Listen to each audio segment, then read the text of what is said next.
तो हम देखेंगे मराठा या शिवाजी का प्रशासन।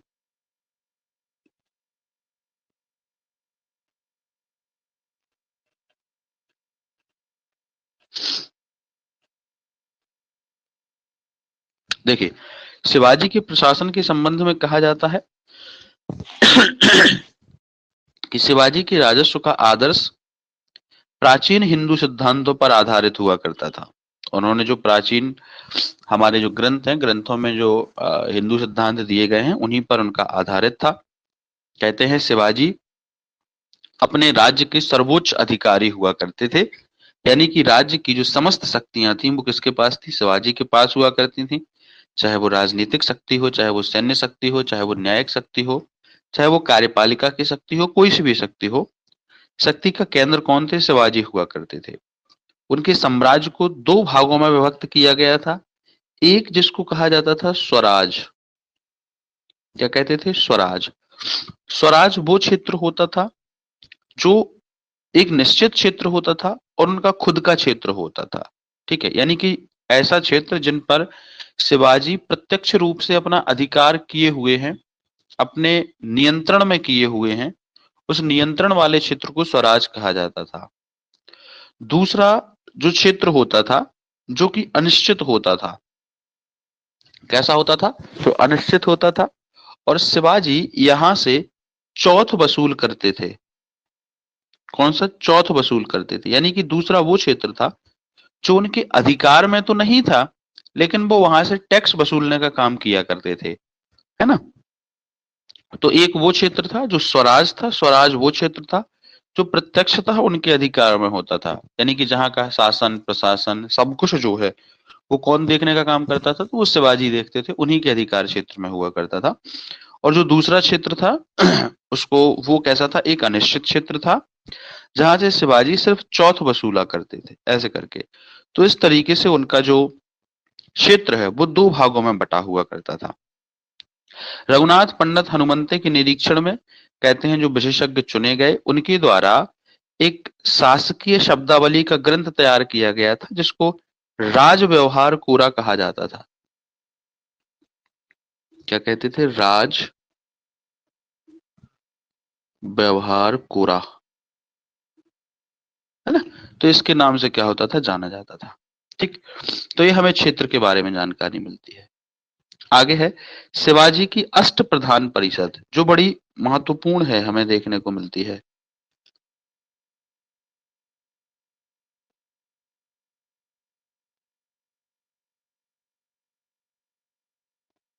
अष्ट प्रधान परिषद,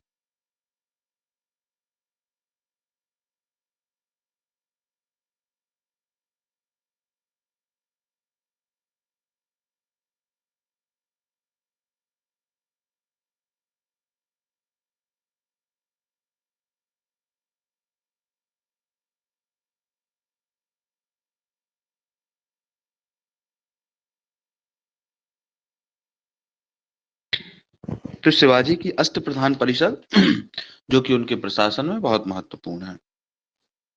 देखिए, अष्ट प्रधान परिषद की हम बात करें तो हमें नाम से ही पता चलता है कि शिवाजी की एक मंत्री परिषद हुआ करती थी, जिस मंत्री परिषद में सदस्यों की संख्या 8 हुआ करती थी। यानी कितने सदस्य होते थे? 8 सदस्य होते थे। ये 8 सदस्य अपने अपने विभाग के प्रति उत्तरदायी हुआ करते थे और इनको कुछ अधिकार दिए जाते थे। ठीक है, ऐसे करके। हालांकि ये पद जो है वो वंशानुगत नहीं होते थे, योग्यता के आधार पर भरे जाते थे, और इनके द्वारा दी गई सलाह को शिवाजी मानने के लिए बाध्य नहीं थे। कहने का मतलब ये है कि शिवाजी के प्रशासन में एक हिसाब से देखा जाए तो अष्ट प्रधान मंत्री परिषद के जो सदस्य थे वो अपने अपने विभागों के प्रमुख तो होते थे, लेकिन अंतिम रूप से जो विभाग प्रमुख होता था पूरे साम्राज्य का प्रमुख कौन था? तो वो शिवाजी हुआ करते थे, ऐसे करके। और जो शासक होता था उसको छत्रपति कहा जाता था, यानी कि शिवाजी को क्या कहते थे? छत्रपति के नाम से जाना जाता था। ठीक है, अष्ट प्रधान मंत्री परिषद में जो 8 मंत्री हुआ करते थे उनमें हमें देखने को मिलता है सबसे पहला जिसको हम कहते थे पेशवा। कौन थे? पेशवा हुआ करते थे।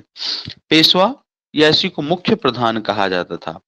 पेशवा छत्रपति के बाद दूसरा सबसे प्रमुख पद हुआ करता था। कहते हैं इसका कार्य शासन की देखभाल करना होता था और राजा की अनुपस्थिति में उसके कार्यों का देखभाल करना होता था, ऐसे करके। साथ ही साथ हमें देख अगर बात करें तो सभी जितने भी सरकारी दस्तावेज हुआ करते थे, उन सभी सरकारी दस्तावेजों पर राजा के हस्ताक्षर के बाद पेशवा की मुहर आवश्यक होती थी, ऐसे करके। यानी कहने का मतलब ये है कि शासन में राजा के बाद, छत्रपति के बाद जो दूसरा सबसे प्रमुख पद होता था, वो पेशवा का ही होता था। पेशवा कैसा था? मुख्य अधिकारी माना जाता था, प्रमुख व्यक्ति माना जाता था, ऐसा करके। तो पेशवा सबसे महत्वपूर्ण व्यक्ति होता था। दूसरा, जिसको हम कहते थे अमात्य। अमात्य अमात्य जो है अमात्य एक हिसाब से आप कह सकते हैं कि ये एक वित्त मंत्री हुआ करता था, ऐसे करके। इसी को पंत या फिर मजमुआदार कहा जाता था। तो मजमुआदार या पंत के नाम से भी जाना जाता था इसको। और आप कह सकते हो कि जैसे वर्तमान में जो वित्त मंत्री होता है या वित्त विभाग का प्रमुख होता है, उसको हम क्या कहते थे? अमात्य कहा जाता था, है ना? ऐसा। इसके अलावा तीसरा होता था जिसको हम कहते थे मंत्री। मंत्री, ऐसा। मंत्री या जिसको वाकया नवीस के नाम से जाना जाता था। कौन होता था? वाकया नवीस। वाकया नवीस का मतलब ये एक हिसाब से लेखक होता था, दरबारी लेखक होता था। और दरबार में जो भी महत्वपूर्ण काम हुआ करते थे, यानी कि आज की कार्यवाही क्या हुई, कल की कार्यवाही क्या हुई, तो इन सभी कार्यों की कार्यवाही को लिपिबद्ध करने वाला अधिकारी हुआ करता था। यानी कि ये सभी प्रकार की कार्यों की कार्यवाही को लिपिबद्ध करता था, रिकॉर्ड को मेंटेन करके रखा करता था, और इसको हम क्या कहते थे? मंत्री या वाकिया नवीस के नाम से जाना जाता था, है ना? ऐसा। अगला जिसको हम कहते थे सुमंत। कौन होता था? सुमंत। तो जो सुमंत नामक अधिकारी होता था, इसको कहीं कहीं दबीर भी लिखा मिलता है, सुमंत या फिर दबीर। दबीर या सुमंत का मतलब होता है विदेश मंत्री। तो ये कौन था? जो अन्य पड़ोसी क्षेत्र हुआ करते थे, अन्य पड़ोसी राज्य हुआ करते थे, उनसे संपर्क स्थापित करने वाला और वहां पर प्रतिनिधित्व करने वाला व्यक्ति जो हुआ करता था, वो दबीर होता था। आज के हिसाब से कह सकते हैं जो विदेश मंत्री होता था।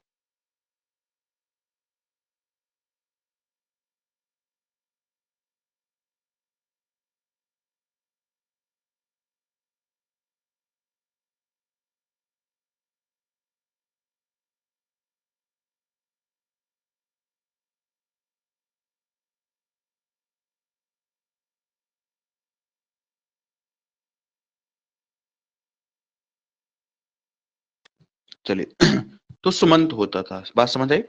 चलिए, सुमंत के बाद अगला जो है जिसको हम कहते थे सचिव।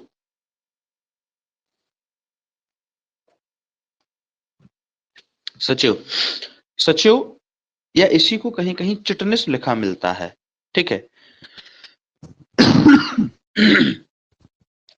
या सुरनविस मिलता है।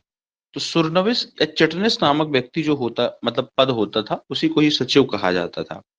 कहते हैं पत्राचार विभाग का प्रमुख होता था। कौन सा विभाग? पत्राचार विभाग से संबंधित होता था।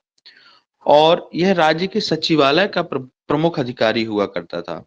इसका काम था सरकारी दस्तावेजों को तैयार करना, और इस तरीके से इन दस्तावेजों को तैयार करने के बाद उस पर छत्रपति की सिग्नेचर लेना। तो ये सब जो काम हुआ करते थे वो सचिव के हुआ करते थे। इसके बाद होता था सेनापति।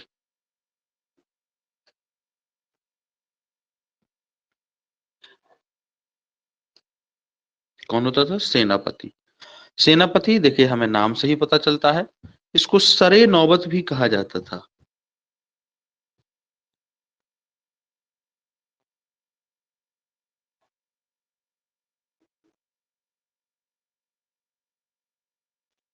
सरे नौबत के नाम से भी जाना जाता था। कहते हैं इसका काम था सेना की भर्ती करना, संगठन और उसकी आवश्यकता की पूर्ति करना। ये इसके प्रमुख कार्य हुआ करते थे, किसके? सेनापति के। ठीक है, ऐसा। तो आप समझ सकते हो कि जो सैन्य विभाग का प्रमुख होता था उसके सेना उसको सेनापति कहा जाएगा। और सेना से संबंधित जो भी महत्वपूर्ण काम होंगे वो सभी कौन करेगा? सेनापति ही करेगा। इसके बाद न्यायाधीश होता था।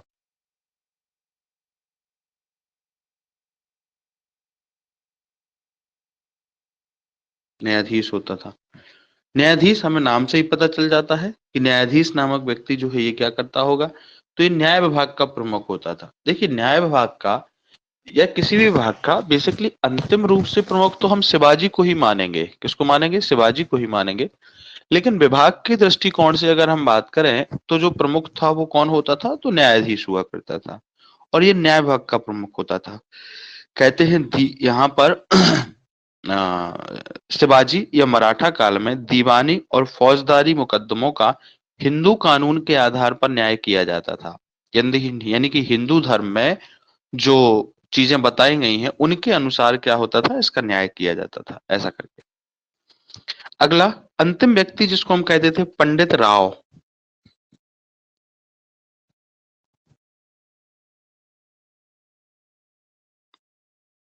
पंडित राव, पंडित राव नामक व्यक्ति हुआ करता था। ये पंडित राव, इसको हम कहीं कहीं सद्र भी मिला लिखा मिलेगा। क्या लिखा मिलेगा? सद्र। कहते हैं धार्मिक मामलों का प्रमुख हुआ करता था। यह राजा का प्रमुख सलाहकार होता था। समारोह त्योहार जिसमें राजा भाग लेता था उसमें यह मुख्य रूप से पुजारी का काम किया करता था, ऐसे करके। कहते हैं राजा की तरफ से ब्राह्मणों को दान देना, धार्मिक कार्यों को निश्चित करना, धार्मिक मामलों पर राजा को सलाह देना, प्रजा के नैतिक चरित्र को सुधारना, ये तमाम काम जो है ये किसके हुआ करते थे? पंडित राव के हुआ करते थे, है ना, ऐसा करके। ये जो अष्ट प्रधान मंत्री परिषद हुआ करती थी दोस्तों, इसमें हमें जानकारी मिलते हैं कि इसमें सेनापति के अतिरिक्त जो भी अष्ट प्रधान मंत्री परिषद के सदस्य होते थे वो सब ब्राह्मण होते थे। यानी वो कौन सी जाति के होते थे? तो ब्राह्मण जाति के व्यक्ति हुआ करते थे, सिर्फ सेनापति को छोड़ के। ठीक है, ऐसा करके। इसके अलावा जब कभी युद्ध की बात आती थी और युद्ध में आवश्यकता अगर पड़ती थी तो न्यायाधीश और पंडित राव को छोड़कर सभी व्यक्ति ऐसे होते थे जिनको सेना का नेतृत्व करना पड़ता था। यानी कि न्यायाधीश और पंडित राव बस एक दो ऐसे व्यक्ति हुआ करते थे जो युद्ध भूमि में लड़ने नहीं जाते थे। बाकी जितने भी व्यक्ति हुआ करते थे उन सबको युद्ध भूमि में जाके लड़ना होता था, ऐसा करके। ठीक है। इसके अलावा विभागीय दायित्वों को निष्पादन के साथ साथ जो अन्य तीन मंत्री थे, पेशवा, सचिव और मंत्री, इनको प्रांतों का प्रमुख भी बनाया जाता था। प्रांत प्रभारी भी ये हुआ करते थे। यानी कि जो राज्य को प्रांतों में विभाजित किया गया था तो प्रांतों की रिस्पॉन्सिबिलिटी भी इन तीन व्यक्तियों के द्वारा देखी जाती थी। ठीक है, ऐसा। और ये जो तीन व्यक्ति हुआ करते थे इनकी सहायता के लिए कुछ अन्य अधिकारी जो होते थे वो भी नियुक्त किए जाते थे जो इसकी सहायता करते थे। जैसे कि अगर हम बात करें, दीवान नामक व्यक्ति को नियुक्त किया जाता था इनकी सहायता करने के लिए। कौन सा? दीवान। दीवान जो होता था ये सेक्रेटरी का काम किया करता था। इसके अलावा मजमूद आदार जो है ये लेखा परीक्षक या लेखा अधिकारी का काम करता था। फड़निस एक पद होता था, फड़निस। फड़निस का जो पद होता है ये उपलेखा परीक्षक हुआ करता था। ठीक है। इसके अलावा एक पद होता था जिसको हम कहते थे सेवनिस या दफ्तरदार कहा जाता था।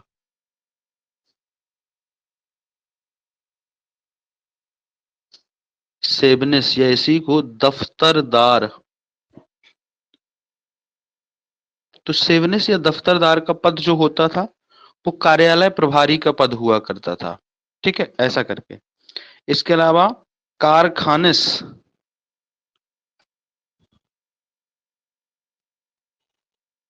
कारखानिस का जो पद होता था ये रसद अधिकारी हुआ करता था। रसद मतलब जानते हैं? जो सेना के लिए खाने पीने और अन्य उनकी जो सामग्री होती है उसको रसद कहा जाता है। तो रसद का अधिकारी जो होता था ये कारखानिस नामक व्यक्ति हुआ करता था, है ना, ऐसा करके। इसके अलावा एक व्यक्ति होता था जिसको कहते थे जमादार।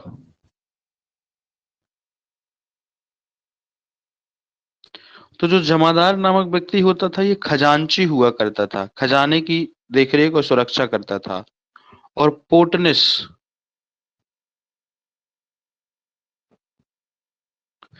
पोर्टनेस अधिकारी जो होता था ये रोकड़िया अधिकारी माना जाता था, ऐसे करके। यानी कैश फ्लो को देखता था, ठीक है। तो इस तरीके से कुछ अन्य अधिकारी भी हुआ करते थे किसकी मंत्री परिषद में, तो शिवाजी की मंत्री परिषद में इन अधिकारियों की हमें जानकारी देखने को मिलती है ना, ऐसा करके। इसके अलावा दोस्तों प्रांतीय प्रशासन के संबंध में ऐसा, तो ये केंद्रीय प्रशासन हुआ करता था दोस्तों। केंद्र में जो केंद्र मतलब जो राजा जो राजधानी थी, और राजधानी से जो संपूर्ण केंद्र का प्रशासन चलाया जाता था वो इस प्रकार से हुआ करता था, ठीक है। ऐसा केंद्र का विभाजन प्रांतों में किया गया था, और शिवाजी के समय में कुल 5 प्रांत हुआ करते थे। केंद्र का विभाजन किसमें किया गया था? प्रांत में। जैसे आज हम देखते हैं ना कि भारत एक देश है, लेकिन भारत के शासन व्यवस्था को सुचारू रूप से चलाने के लिए हमारे यहाँ दोहरी शासन प्रणाली पाई जाती है। क्यों? क्योंकि हमने संघात्मक शासन प्रणाली का सिस्टम अपनाया हुआ है, जिसमें केंद्र है और फिर केंद्र का विभाजन किसमें किया गया है? राज्य में किया गया है। तो वैसे ही उस समय पे हमें देखने को मिलता है कि केंद्र होता था और केंद्र का विभाजन क्या में किया गया था? राज्यों में किया गया था। हालांकि वो संघात्मक शासन प्रणाली नहीं थी ऐसा, पर शासन को सुचारू रूप से चलाने के लिए केंद्र को जो छोटे छोटे हिस्सों में बांटा गया था उन्हें राज्य कहा जाता था।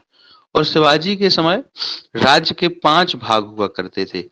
ये वो राज्य राज्य जो है वो भूमि का वो हिस्सा होता था जो स्वराज भूमि हुआ करती थी। कौन सी? स्वराज भूमि हुआ करती थी, ठीक है। तो जो स्वराज भूमि थी उसमें 5 प्रांत हुआ करते थे। सबसे पहले हम देखते हैं उत्तरी प्रांत। कौन सा? उत्तरी। तो जो उत्तरी प्रांत हुआ करता था, उत्तरी प्रांत का उस समय प्रमुख जो है वो मोरो त्रम्बक पिंगले को बनाया गया था, ठीक है। ऐसा शिवाजी के काल में उत्तरी प्रांत का प्रमुख जो है ये मोरो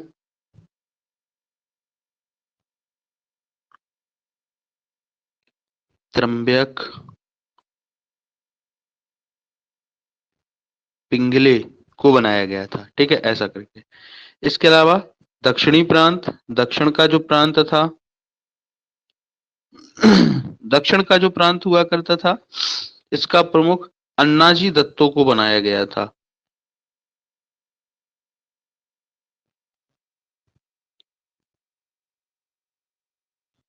किसको? अन्नाजी दत्तो को बनाया गया था, ठीक है। इसके अलावा ये जो है दक्षिणी मतलब दक्षिण पश्चिम वाला आप कह सकते हैं, दक्षिण पश्चिम था ये, सॉरी आप ऐसे कह सकते हैं दक्षिण पश्चिम। तो दक्षिण पश्चिम प्रांत का प्रमुख किसे बनाया गया था? अन्नाजी दत्तो को बनाया गया था, ठीक है। ऐसे करके दक्षिण पूर्वी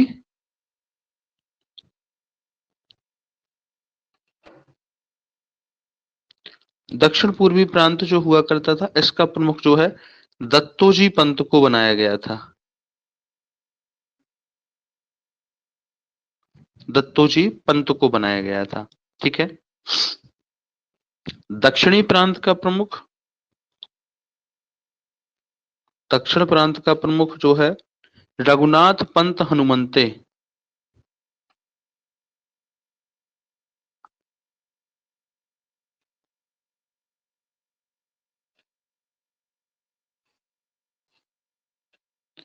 हनुमंते को बनाया गया था, ठीक है। ऐसे करके तो इस तरीके से क्या होता है, हमें ये देखने को मिल जाता है कि इन्होंने अपने प्रांतों को विभिन्न प्रकार के क्षेत्रों में क्या किया गया था? बांटा था, ठीक है। ऐसा करके अब देखो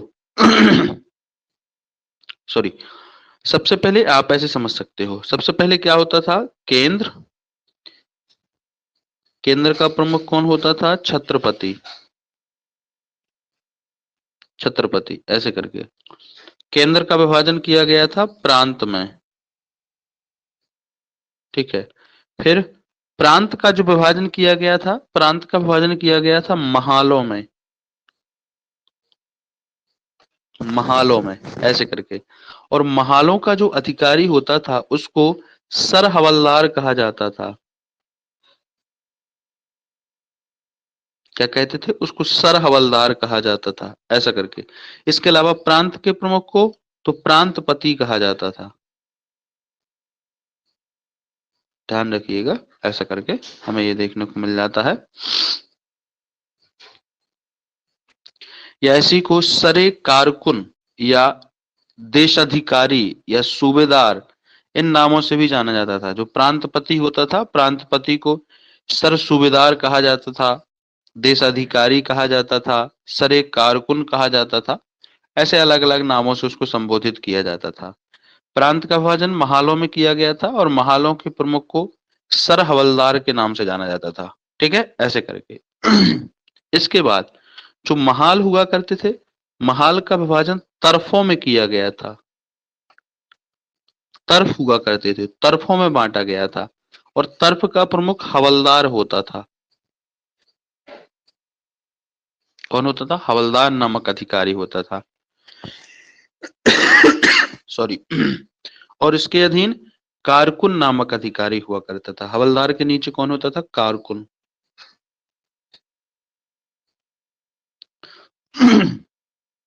कारकुन। तरफ के बाद होता था गांव। और प्रशासन की सबसे छोटी इकाई जो थी वो क्या थी? गांव हुआ करती थी, ऐसे करके। ठीक है। और गांव का जो मुखिया होता था, इसको पटेल या फिर पाटिल कहा जाता था। पटेल या पाटिल कहा जाता था। कौन होता था? जो गांव का मुखिया होता था। ठीक है, ऐसे करके। तो प्रश्न अगर कभी आपसे पूछा जाता है कि पाटिल कौन होता था, तो आप बता सकते हैं कि ये गांव का, मराठा प्रशासन में, मतलब शिवाजी के प्रशासन में जो गांव का अधिकारी हुआ करता था या गांव का जो प्रमुख होता था, उसको पाटिल कहा जाता था। ठीक है, ऐसा करके। ये बहुत महत्वपूर्ण है, ये हायरार्की आपको पता होनी चाहिए कि सबसे पहले केंद्र होता था, केंद्र का विभाजन प्रांतों में किया गया था, प्रांत का विभाजन महालों में किया गया था, महालों को फिर तरफों में बांटा गया था, तरफों को फिर गांव में बांटा गया था। यानी कि प्रशासन की सबसे बड़ी इकाई केंद्र होती थी और सबसे छोटी इकाई जो है वो गांव हुआ करती थी, है ना। और इनके प्रमुखों को क्या, किस किस नाम से जाना जाता था? तो केंद्र का सर्वोच्च अधिकारी छत्रपति होता था या राजा कहलाता था, उसके पास समस्त अधिकार हुआ करते थे। प्रांतों के प्रमुख को प्रांतपति कहा जाता था या फिर सर सूबेदार कहा जाता था या देशाधिकारी कहा जाता था या सरे कारकुन के नाम से जाना जाता था। ध्यान रखिएगा। महालों के प्रमुख को सर हवलदार के नाम से जाना जाता था। तरफों के प्रमुख को हवलदार या फिर हवलदार और दूसरा अधिकारी कारकुन हुआ करता था। और सबसे छोटी इकाई गांव थी जिसके प्रमुख को पाटिल या फिर पटेल के नाम से क्या होता था? जाना जाता था। ठीक है दोस्तों, ऐसा करके। और ये इसकी जानकारी हमें यहाँ से देखने को, मतलब शिवाजी के प्रशासन में ये जानकारी देखने को मिल जाती है ना, ऐसा। अब देखिए, इसके अलावा हमें देखने को मिलता है, ये तो शिवाजी की थी प्रशासनिक व्यवस्था। प्रशासनिक व्यवस्था के बाद आती है उनकी भू राजस्व व्यवस्था। कौन सी? भू राजस्व व्यवस्था। तो हम देखते हैं भू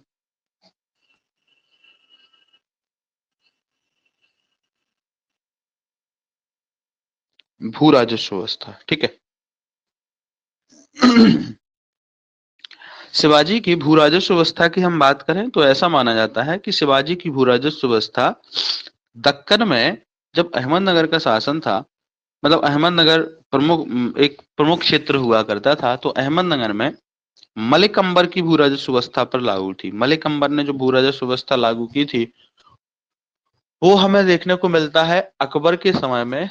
जो आप देख सकते हैं जब्ती प्रणाली हुआ करती थी या फिर टोडरमल पद्धति जिसको कहा जाता है, लगभग लगभग उससे मिलती जुलती प्रणाली हुआ करती थी। वही मलिक अंबर ने दक्कन में लागू की थी और उसी से मिलती जुलती भू राजस्व व्यवस्था प्रणाली जो है वो शिवाजी ने अपने राज्य में लागू की थी। ठीक है, ऐसे करके शिवाजी ने भू राजस्व व्यवस्था को व्यवस्थित रूप से करने के लिए सबसे पहले एक अधिकारी की नियुक्ति की, अन्नाजी दत्तो। कौन हुआ करते थे? अन्नाजी दत्तो। अन्नाजी दत्तो नामक व्यक्ति जो हुआ करते थे, इनसे शिवाजी ने सबसे पहले भूमि की माप करवाई। ठीक है। और सबसे पहले उन्होंने कहा कि पूरी भूमि को मापा जाए। कहते हैं माप का आधार जरीब और काठी हुआ करती थी। क्या थी? जरीब। जरीब और काठी जो है ये माप का आधार हुआ करती थी। ठीक है, कहते हैं काठी 5 हाथ और 5 मुट्ठी लंबी हुआ करती थी। 5 हाथ का मतलब समझ रहे हो? हमारा जो ये हाथ होता है तो उंगली से लेके और ये जो हम नी तक, मतलब ये जो बोलते हैं कोहनी तक जो होता है, तो जो उंगली से लेके और कोहनी तक का जो क्षेत्र होता है, एरिया होता है, मतलब इसकी जो लंबाई होती है उसको हम एक हाथ कहा जाता है, ऐसा करके। और ऐसे कुल कितने? 5 हाथ। और मुट्ठी, मुट्ठी का मतलब है कि हम जब अपनी ये जो हमारा पंजा है इसको हम ऐसे फोल्ड कर लेते हैं, बांध लेते हैं, तो मुट्ठी कहते हैं। और इन मुट्ठियों को ऐसे अगर एक के बाद एक रखा जाए तो जो 5 मुट्ठियां आप काउंट करेंगे, तो इतनी लंबी जरीब हुआ करती थी। ठीक है। और इसे ही जरीब के इस आधार को हम काठी कहा जाता था। मतलब काठी इसलिए कहते थे क्योंकि बेसिकली अगर देखा जाए, काठी 5 हाथ और 5 मुट्ठी लंबी हुआ करती थी। काठी का मतलब क्योंकि ये लकड़ी की होती थी इसलिए इसको क्या कहते थे? काठी कहा जाता था। ठीक है, ऐसा करके। तो 5 हाथ 5 मुट्ठी की एक काठी या एक जरीब हुआ करती थी, और 20 काठी लंबी और 20 काठी चौड़ी भूमि को एक वर्ग बीघा कहा जाता था। ध्यान रखिएगा। देखो, जैसे अगर हम बात करें कि ये क्या है, आपकी एक काठी हो गई। एक काठी की लंबाई कितनी है? सॉरी, ऐसे नहीं, अपन इसको ऐसे समझते हैं।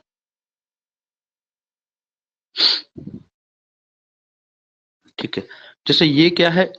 एक काठी है, और एक काठी की लंबाई कितनी है? 5 हाथ 5 मुट्ठी। ठीक है, ऐसा करके। और इसके बाद हमने देखा कि 20 काठी, यानी कि 5 हाथ 5 मुट्ठी बराबर कितना हो गया? एक काठी।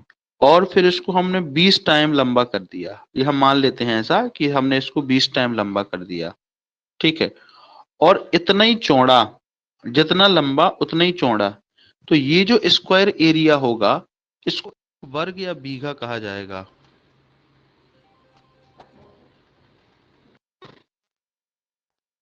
इसलिए इसको हम क्या कहेंगे? एक वर्ग, या फिर इसी को बीघा कहा जाएगा। क्या कहते थे? बीघा कहा जाता था। बात समझे? ऐसे करके। तो बीघा इस तरीके से इसको देखा जाता था। ठीक है, अब ये एक बीघा होगा। ठीक, जब 120 बीघे हुआ करते थे,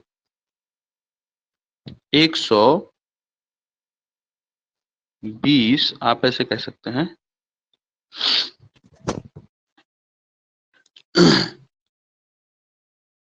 5 हाथ 5 मुट्ठी, ये किसके बराबर होती थी? बराबर एक काठी, ऐसे। ठीक है, 20 काठी बराबर एक बीघा। ठीक है, ऐसा करके। और 120 बीघा, 120 बीघा बराबर चावर होता था। क्या होता था? चावर होता था। चावर जो है ये सबसे बड़ी इकाई हुआ करती थी, ध्यान रखिएगा। 120 बीघा जब इकट्ठे होते थे तो उसको हम क्या कहते थे? चावर कहा जाता था। और ये सबसे राज्य की कृषि के पॉइंट ऑफ व्यू से सबसे बड़ी इकाई हुआ करती थी। ठीक है, भूमि में जो उत्पादन होता था, उत्पादन के आधार पर भूमि का विभाजन 3 भागों में किया गया था। हम देखते हैं, उत्तम, मध्यम और निम्न, ऐसा। तो 3 प्रकार की भूमि हुआ करती थी, उत्तम, मध्यम और निम्न। ठीक है, प्रारंभ में कहते हैं उपज के आधार पर राजस्व लिया जाता था, जो कि कुल उत्पादन का 1/3 हुआ करता था। 1/3 यानी 33% जो है वो टैक्स के रूप में लिया जाता था। लेकिन इसके अलावा अन्य कर भी देने होते थे। शिवाजी ने धीरे धीरे क्या किया, उन सभी करों को समाप्त कर दिया और सब कर को समाप्त करके एक ही टैक्स लेने लगे, वो था भूमि टैक्स, और उसी में ही सारे टैक्स ले लेते थे, जो कि उपज का 2/5 होता था। 2/5 मतलब 40% हुआ करता था, ऐसे करके। तो शिवाजी के द्वारा जो टैक्स वसूल किया जाता था वो किसानों से, वो उपज का 40% हुआ करता था। इसके अलावा बंजर भूमि पर कोई टैक्स नहीं लिया जाता था, ठीक है। तो इस तरीके से हमें देखने को मिलता है, जहां नगदी फसल हुआ करती थी जिस भूमि पर, ठीक है, वहां पर नगद में कर निश्चित किया जाता था। नगदी फसल का मतलब क्या है, जैसे कहीं अगर गन्ना हो रहा है, कहीं कपास हो रहा है, तो ये तो नगदी फसल कहलाती है, ऐसा। या फल हो रहे हैं, तो वो तो नगदी फसल कहलाती थी। तो फिर वहां नगद में टैक्स दिया जाता था, ऐसे करके, ठीक है। कहते हैं कर वसूली का आधार रैयतवाड़ी व्यवस्था हुआ करती थी। कौन सी थी? रैयतवाड़ी। रैयतवाड़ी का मतलब समझ रहे हैं? देखिए, रैयत का मतलब होता है किसान, ठीक है, ऐसे करके क्या होता है? किसान। यानी कि इस काल में कृषि भूमि का स्वामी जो है वो किसान को माना गया था, ठीक है। और किसान सीधा अपना भू राजस्व सरकार के खजाने में जमा करता था। तो जब किसान सीधा अपना भू राजस्व सरकार के खजाने में जमा करता है, तो उसे हम कहते हैं रैयतवाड़ी व्यवस्था के नाम से जाना जाता है। किसके नाम से? रैयतवाड़ी। और यहाँ पर भूमि का स्वामी किसको मानते हैं? तो किसान को माना जाता है, ठीक है, ऐसा करके। हालांकि कहीं कहीं सुनते हैं कि जमींदारी सिस्टम लागू हुआ करता था, लेकिन शिवाजी ने अपने राज्य में पूरी कोशिश की कि जमींदारी सिस्टम लागू ना हो सके, क्योंकि जमींदारी सिस्टम में भूमि को स्वामी जमींदार को मान लिया जाता है और किसान जो है वो सब काम करने वाला व्यक्ति हो जाता है, ऐसा करके। तो शिवाजी के द्वारा अपने पूरे प्रशासनिक व्यवस्था में कौन सा सिस्टम लागू किया गया था? तो रैयतवाड़ी व्यवस्था जो है वो लागू की गई थी, है ना, ऐसा करके। ये यहाँ तक आपको क्लियर हो रही चीजें? कोई डाउट तो नहीं आ रहा?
हेलो।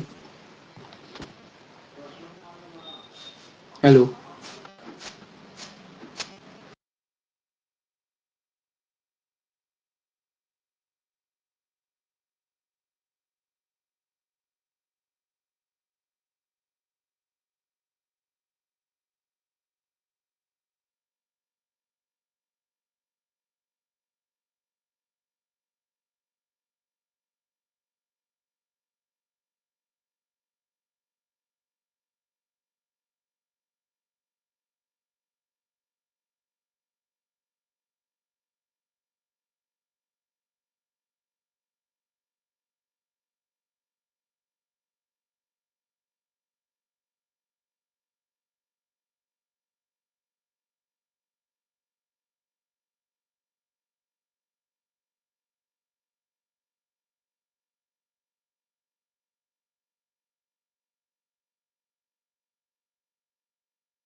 ओके, आवाज आ रही है आपको?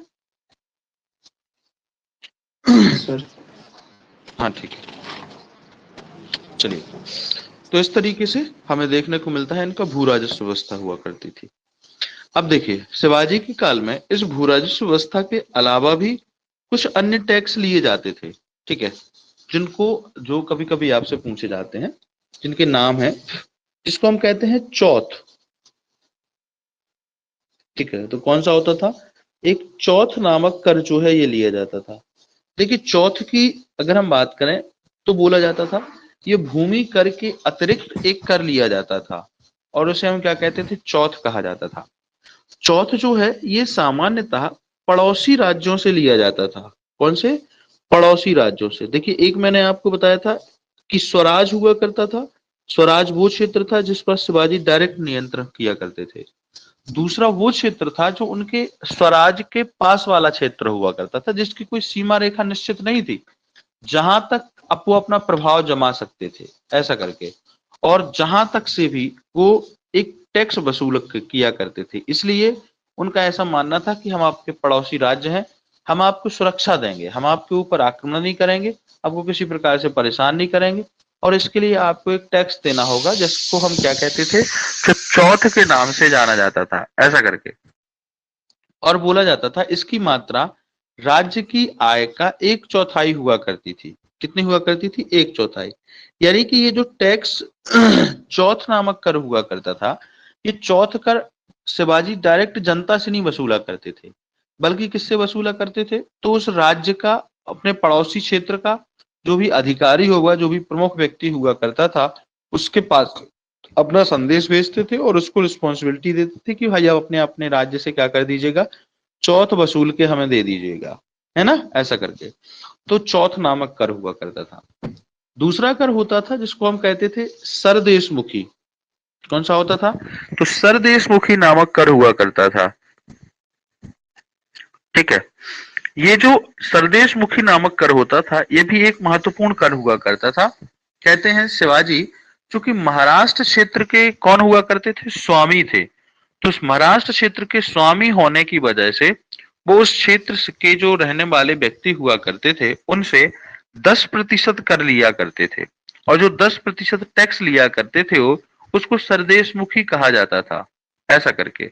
उनका मानना था कि चूंकि महाराष्ट्र के हम पुश्तैनी सरदेशमुख हैं, और जिस वजह से आपको क्या देना होगा? टैक्स देना होगा, जो कि कुल उपज का 10% हुआ करता था, तो उसको सरदेशमुखी कहा जाता था। और इस तरीके से हमें देखने को मिलता है भू राजस्व के अलावा ये दो प्रकार के और अन्य टैक्स जो हैं ये शिवाजी के द्वारा वसूल किए जाते थे। कहां से? उनके क्षेत्रों से। ठीक, ऐसा। तो ये हुआ करती थी इनकी राजस्व व्यवस्था। उम्मीद करता हूं कि यहां तक आपको चीजें समझ में आई होंगी।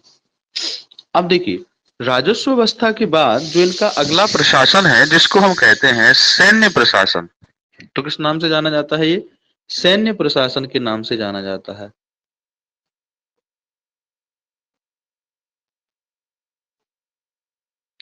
शिवाजी का सैन्य प्रशासन शिवाजी का बड़ा महत्वपूर्ण है।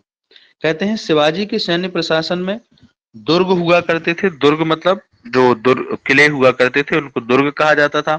तोप खाना हुआ करता था, नौसेना हुआ करती थी, घुड़सवार हुआ करते थे, वहीं घुड़सवार सैनिक हुआ करते थे, और पैदल सैनिक हुआ करते थे, ऐसे करके।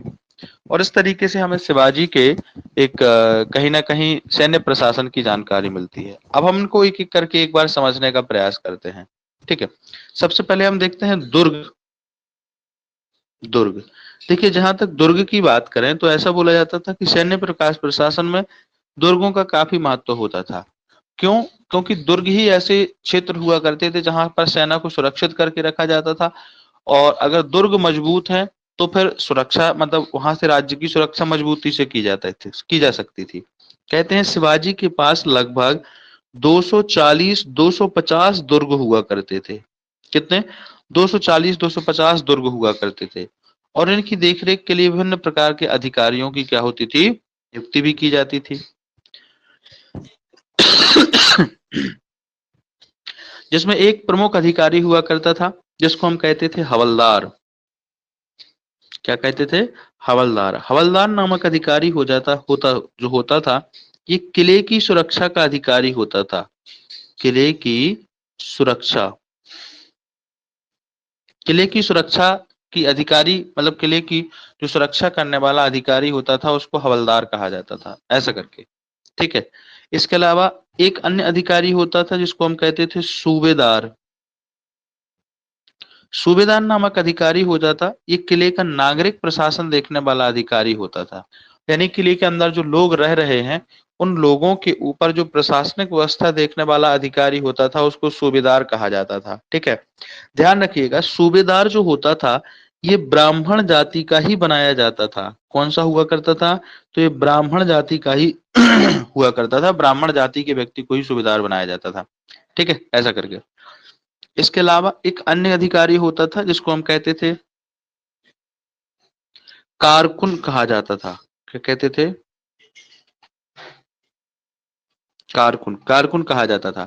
कारकुन जो है यह गोदाम का अधिकारी होता था। गोदाम का अधिकारी होता था। गोदाम मतलब क्या होता है? जहां पर भंडारण करके रखा जाता था। ये वहां का लेखा जोखा रखने वाला अधिकारी होता था कि कितना सामान बचा हुआ है, कितना सामान खर्च हो गया है, कितना सामान आया, कितना सामान गया। वहां का अधिकारी को कारकुन कहा जाता था। और सामान्यतः ऐसा देखा जाता था कि कारकुन नामक जो अधिकारी होता था ये कायस्थ जाति का होता था। कौन सा होता था? तो कायस्थ जाति का होता था। ठीक है, ऐसा करके हमें देखने को मिल जाता है। और इस प्रकार से विभिन्न जातियों के अधिकारियों को नियुक्त करके और प्रशासन में एक संतुलन स्थापित करने की कोशिश की जाती थी। ठीक है, ऐसा करके। इसके अलावा शिवाजी के प्रशासन में तोपखाना हुआ करता था। क्या था? तोपखाना हुआ करता था। तोपखाने की अगर हम बात करें तो हमें देखने को मिलता है कि शिवाजी के पास बहुत बड़ा तोपखाना तो नहीं था, छोटा तोपखाना था, लेकिन उस तोपखाने में लगभग 200 तोपें शामिल हुआ करती थी। कितनी? 200 तोपें शामिल हुआ करती थी। और शिवाजी के द्वारा जो ये तोपखाने के लिए तोपें खरीदी गई थी, ये उन्होंने फ्रांसीसी, पुर्तगालियों और अंग्रेजों की सहायता से तोपें खरीदी थी। और उनसे क्या किया था? एक अच्छे तोपखाने का निर्माण किया था, ऐसा करके। इसके अलावा उनके पास एक नौसेना हुआ करती थी। हालांकि नौसेना उनकी उतनी प्रभावशाली नहीं हुआ करती थी। उनके पास 5 प्रकार की नाव हुआ करती थी। और कहते हैं मतलब 5 प्रकार की नावें थी और उन नावों की संख्या लगभग 400 हुआ करती थी। तो 400 नावों का बेड़ा हुआ करता था। इसके अलावा मतलब समझ रहे हो ना कि जो 400 नावें थी ये कितने प्रकार की होती थी? तो 5 प्रकार की छोटी बड़ी सब नावें मिला के हुआ करती थी। और इनके जो अड्डे थे यानी कि नौसैनिक जो बंदरगाह हुआ करते थे, इसमें हमें देखने को मिलते हैं जैसे कोलाबा, कोलाबा एक बंदरगाह था। कल्याण, तो कल्याण बंदरगाह हुआ करता था। भिवंडी, तो भिवंडी नामक क्या था? एक बंदरगाह हुआ करता था। और ये सभी नौसैनिक अड्डा हुआ करते थे। यहाँ पर नौसैनिक हुआ करती थे। ठीक है, ऐसा करके। इसके अलावा शिवाजी की अश्वरोही सेना हुआ करती थी जो सबसे महत्वपूर्ण सेना थी। इसी सेना की दम पर वो इतना बड़ा साम्राज्य इकट्ठा कर पाए। तो अश्वरोही सेना हुआ करती थी। कहते थे अश्वरोही सेना के संगठन को पागा कहा जाता था। क्या कहते थे? तो पागा कहा जाता था। इसमें 2 प्रकार के सैनिक हुआ करते थे। एक जिसको हम कहते थे बरगीर और दूसरे जिसको हम कहते थे सिलेदार। सिलेदार, बरगीर वो सैनिक होते थे जो सरकारी सैनिक हुआ करते थे, परमानेंट सैनिक हुआ करते थे। और इनको राज्य की तरफ से घोड़े और अस्त्र शस्त्र दिए जाते थे। यानी कि सुविधाओं की जो भी चीजें हैं वो सब बरगीर को राज्य की तरफ से दिया जाता था। जबकि सिलेदार नामक अधिकारी जो होता था, सिलेदार नामक सैनिक जो हुआ करते थे, ये सैनिक टेम्परेरी हुआ करते थे। टेम्परेरी से आशा है कि इनको राज्य की तरफ से कुछ नहीं दिया जाता था, इन्हें युद्ध के समय नियुक्त किया जाता था, भर्ती कर लिया जाता था। और अपनी सेना के लिए सभी प्रकार की अस्त्र शस्त्र, घोड़े, सज्जो सामान, सब कुछ जो हुआ करते थे ये उन सूबेदार जो है वो स्वयं अपनी व्यवस्था किया करते थे। ठीक है, ऐसे करके। घुड़सवारी सेना में कहते हैं घुड़सवारी की टुकड़ों की न्यूनतम इकाई 25 बरगीर हुआ करती थी। यानी कि मिनिमम जो है वो जो एक सेना की एक टुकड़ी बनाई जाएगी उसमें 25 घुड़सवार शामिल होंगे और जो 25 घुड़सवार का अधिकारी होता था उसको हवलदार कहा जाता था। ध्यान रखिएगा, एक मिनट, यानी कि 25 घुड़सवार, ठीक है, 25 घुड़सवार का जो अधिकारी हुआ करता था उसको हवलदार कहते थे। आप कहेंगे किले के अधिकारी को भी हवलदार कहा जाता था, तो दोनों को हवलदार कहा जाता था, ठीक है, ऐसे करके। इसके अलावा 5 हवलदार जब होते थे, 5 हवलदार, तो 5 हवलदार के ऊपर जो है एक अन्य अधिकारी हुआ करता था जिसको जुमलादार कहा जाता था,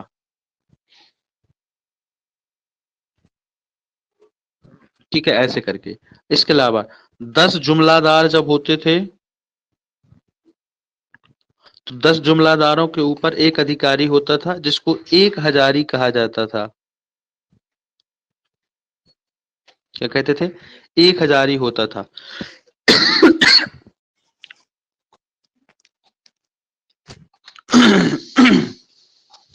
इसके अलावा जब 5 एक हजारी मिला करते थे तो इसको पंच हजारी कहा जाता था। 5 एक हजारी के ऊपर जो अधिकारी होता था उसको पंच हजारी के रखा जाता था, ठीक है। और सभी पंच हजारी जो हुआ करते थे, जितने भी पंच हजारी थे उनको सरे नौबत के अंडर में रखा जाता था। किसके? सरे नौबत।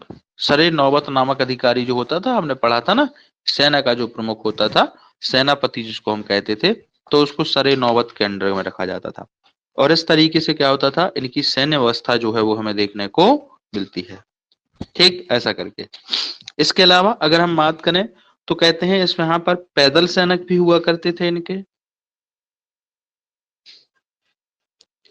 पैदल सेना भी हुआ करती थी और पैदल सेना के प्रमुख को पाइक कहा जाता था। क्या कहते थे? पाइक कहा जाता था, ठीक है। इसकी कहते हैं सबसे छोटी इकाई 9 सैनिकों की टुकड़ी हुआ करती थी, यानी 9 सैनिकों के जो अधिकारी हुआ करता था, 9 सैनिकों को मिला के एक टुकड़ी बनाई जाती थी और इसके अधिकारी को नायक कहा जाता था। क्या कहते थे? नायक कहा जाता था, ऐसे करके। इसके अलावा जब 10 नायकों को मिलाया जाता था तो 10 नायकों के ऊपर एक अधिकारी होता था जिसको हवलदार कहा जाता था, ठीक है। ये पैदल सेना का हवलदार है, ऐसा करके ध्यान रखिएगा। और जब 3 हवलदारों को मिलाया जाता था, 3 हवलदार, तो 3 हवलदारों पर एक जुमलादार हुआ करता था,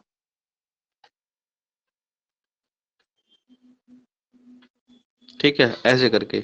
इसके अलावा जब 10 जुमलादारों को मिलाया जाता था तो उसको एक हजारी कहा जाता था, ठीक है, ऐसे करके। और कहते हैं एक हजारी के बाद जब 7 एक हजारी को मिलाया जाता था तो इसको 7 हजारी कहा जाता था, ठीक है। और 7 हजारी जो होता था, 7 हजारी फिर सीधे किसके अंडर में काम करता था? तो सरे नौबत के अंडर में काम करता था, यानी कि जो सेनापति हुआ करता था, ठीक है, ऐसा करके। और इस तरीके से हमें क्या होता है, इनकी चीजों की जानकारी मिल जाती है। शिवाजी के अंतिम समय में ऐसा माना जाता है कि इनकी जो सेना की संख्या थी, उस सेना की संख्या में लगभग 29 सेनापतियों की सेना अधीन हुआ करती थी, जिसमें लगभग 45,000 बारगीर सैनिक हुआ करते थे, ठीक है।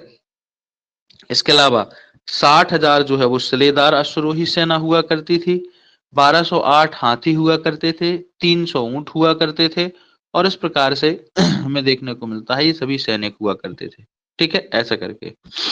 शिवाजी ने अपने युद्ध में कुछ अनुशासन बनाए थे, जैसे अगर हम बात करें, कहते हैं युद्ध में अनुशासन का लागू होना बहुत आवश्यक हुआ करता था।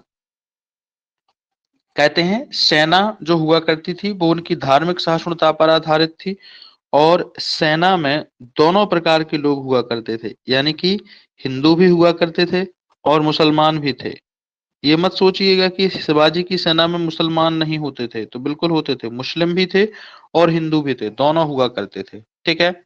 इसके अलावा शिवाजी अनुशासन में रखा करते थे, उनका सीधा कहना था कि युद्ध में ब्राह्मण, स्त्रियों, इन सब का सम्मान किया जाए और रक्षा की जाए, यानी कि इनको किसी भी प्रकार से नुकसान ना पहुंचाया जाए, ऐसे करके। इसके अलावा राज्य के सैनिक अभियानों के समय राज्य में जो सैनिकों के परिवार के सदस्य हैं, उन परिवार के सदस्यों का ख्याल रखना हमारे राज्य की ड्यूटी होगी, ऐसे करके। और इस तरीके से क्या होता था, शिवाजी जो है अपने सभी सैनिकों को सुरक्षा प्रदान किया करते थे। ठीक ऐसा तो हमें शिवाजी के सैन्य प्रशासन की जानकारी मिलती है। कुछ और चीजें हैं, जैसे कि अगर हम बात करें शिवाजी को लेके अलग अलग इतिहासकारों ने अपने अलग अलग मत दिए हैं, ऐसे करके। जैसे कि अगर हम बात करें, सर जदुनाथ सरकार ने कहा है कि ये मध्ययुगीन राजतंत्र की एक अनोखी घटना बताया है, शिवाजी के द्वारा जो चीजें लागू की गई हैं। ठीक है। वहीं अंग्रेजी इतिहासकार स्मिथ जो हैं, वो शिवाजी के राज्य प्रशासन को डाकुओं का राज्य कहा जाता है। उन्होंने कहा है कि शिवाजी का जो राज्य था, ये डाकू राज्य हुआ करता था। वहीं औरंगजेब जो है, वो औरंगजेब शिवाजी को पहाड़ी चूहा कह के संबोधित किया करता था, है ना, ऐसा करके। तो इस तरीके से हमें देखने को मिलता है शिवाजी को अलग अलग व्यक्तियों के द्वारा अलग अलग तरीके से उनका मूल्यांकन किया गया है। कहते हैं एक प्रसिद्ध मराठा इतिहासकार हैं जिनका नाम है सर जदुनाथ सरकार। उन्होंने मराठाओं के बारे में लिखा है। वो कहते हैं कि मैं उन्हें हिंदू जाति द्वारा उत्पन्न किया हुआ अंतिम महान क्रियात्मक व्यक्ति और राष्ट्र निर्माता मानता हूँ। वो आगे लिखते हैं, शिवाजी ने यह प्रमाणित करके दिखा दिया कि हिंदुत्व का वृक्ष वास्तव में मरा नहीं है, अपितु वह सदियों की राजनीतिक दासता, शासन से पृथकता और कानूनी अत्याचार के पश्चात भी पुनः उठ सकता है। उसमें नवीन पत्ते और शाखाएं आ सकती हैं और एक बार फिर आकाश में सिर उठा सकता है। इस तरीके से प्रत्येक इतिहासकार ने शिवाजी के बारे में अलग अलग तरीके से अपने अपने विचार प्रस्तुत किए हैं। ठीक है, ऐसा करके ध्यान रखिएगा। ये शिवाजी का प्रशासन हुआ करता था। शिवाजी की जो युद्ध पद्धति हुआ करती थी, उसको गुरिल्ला पद्धति कहा जाता था। क्या कहते थे? गुरिल्ला पद्धति, या इसी को छापामार पद्धति कहा जाता है, कभी आपसे पूछ लिया जाता है तो। गुरिल्ला पद्धति या इसी को हम कहते हैं छापामार पद्धति भी कहा जाता है। ठीक है, ऐसे करके। और भारत में गुरिल्ला पद्धति का जनक शिवाजी को ही कहा जाता है। ठीक है, ऐसा करके ध्यान रखिएगा। इसके अलावा जो हमें मराठा अभिलेख देखने को मिलते हैं, यानी कि मराठा भाषा में जो अभिलेख लिखे हैं, ये मोडी लिपि में लिखे गए हैं। कभी आपसे पूछ लिया जाता है तो कौन सी लिपि है, तो मोडी लिपि जो है वो हमें देखने को मिलती है। मोडी लिपि में ये सारे अभिलेख लिखे गए हैं। ठीक है, मराठी भाषा का जो जो लिपि है, जैसे हम देखते हैं ना हिंदी जो पढ़ना है, तो हिंदी की जो हमारी लिपि है वो कौन सी है? देवनागरी लिपि है। इसी प्रकार से मराठा भाषा की जो लिपि है वो मोडी लिपि हुआ करती है ना, ऐसा। तो ये हमें मराठा क्षेत्र और उनके प्रशासन के बारे में कुछ कुछ जानकारी देखने को मिल जाती है। शिवाजी का ये क्या हुआ करता था? प्रशासन हुआ करता था। इससे संबंधित प्रश्न आपसे कभी कभी पूछ लिए जाते हैं। उम्मीद करता हूं यहाँ तक आपको चीजें समझ में आई होंगी। वीडियो को आप अच्छे से देख लीजिएगा और नोट्स को एक बार पढ़ लीजिएगा। फिर भी कोई डाउट लगे तो नेक्स्ट क्लास में आप पूछ लीजिएगा। अब अभी बताइए, अभी कोई डाउट हो, कुछ समझ ना आया हो तो बताइए। पहले अपन उसको समझते हैं, फिर क्लास को एंड करते हैं।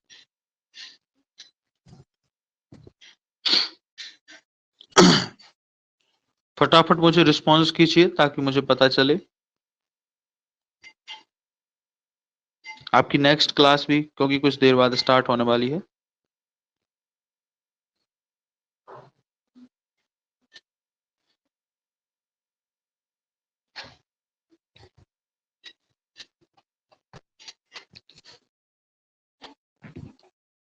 ओके, ठीक है।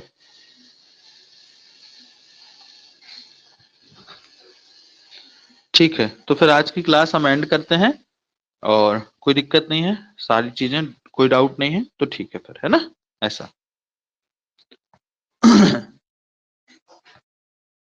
ओके।